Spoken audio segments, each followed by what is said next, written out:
Энэ бол Монгол хүний нэг хүний төлөв татварын хэмжээ ойролцоогоор цалингаас 40 орчим хувийг татвар шимтгэлд төлж байгаа бол энэ нь эргээд яаж зарцуулагдж байгаа юм бэ гэдэг дээр иргэн нэг бүрийн оролцоо чухал хяналттай байгаасаа гэдэг үүднээс Монгол улсын иргэнийхээ хувьар бишээ өрөвдлөж за мөн иргэд ч мөн энэ чиглэлд хяналтаа тавьдаг байгаасаа гэж хүсэж өнөөдөр энэ асуудлаар авилтаа тэмцэх газар руу хандж байгаа нь юм.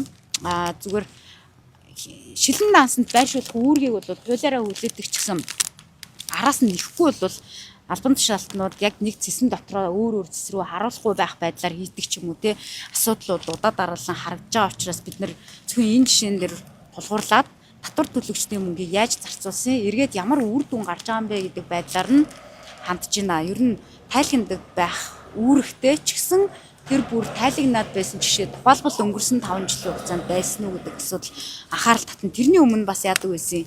Тэгээ яадаг байсан. Одоо яах вэ? Одоо бас ингээд хяналтаа тавиад явах хэрэгтэй баг. Төсвийн өргөө зарцуулах. Энэ намын сайдын одоо яг өөрөө чинь барьж байгаа баримтууд дээр хэд нийлбэр дүн нь одоо хэд орчим мөнгөнд дүн болж байна.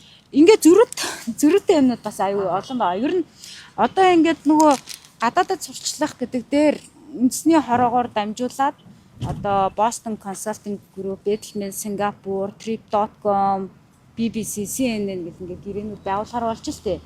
Тэгээд тийм Atticus болохоор Эрдэнэ соёлоогоос гээд тусдаа их усрээс гарсан бас байгаад байгаа юм. Бид нар зөвхөн энэ соёлын яамтай холбоотой гарсан байж болзошгүй одоо төсвийн хөрөнгө оруулалтыг одоо хөөж үзье.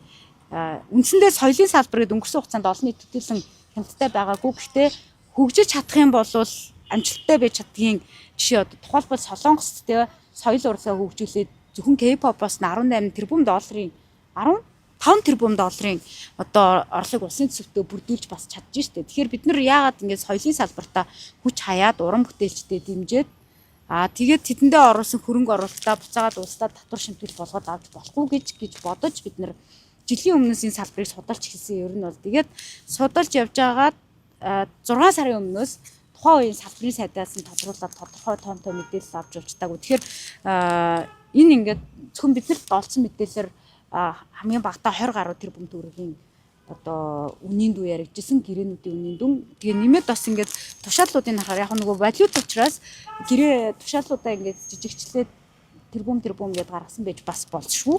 Тэгээд яг ийм учраас бид нар мэдээлэл өгөн баталгаажуулах гэдэг үүрэг нь хандаад удаа дараалал орлого хийсэн.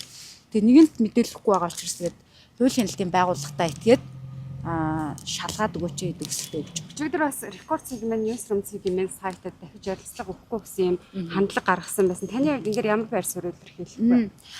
Яг уу тэр хүний сонголтын эрх байж болно л доо. Гэхдээ нийтийн албан тушаалтан хууль заасны дагуу олон нийтэд энэ төсөв захиран зарцуулсан бол мэдээлэл өгөх үг нь үүрэгтэй.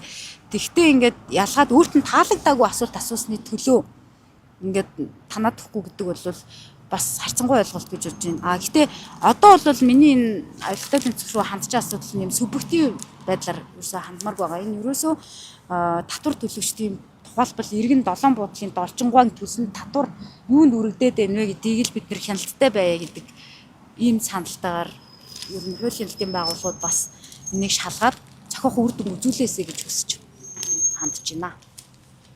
За баярлалаа.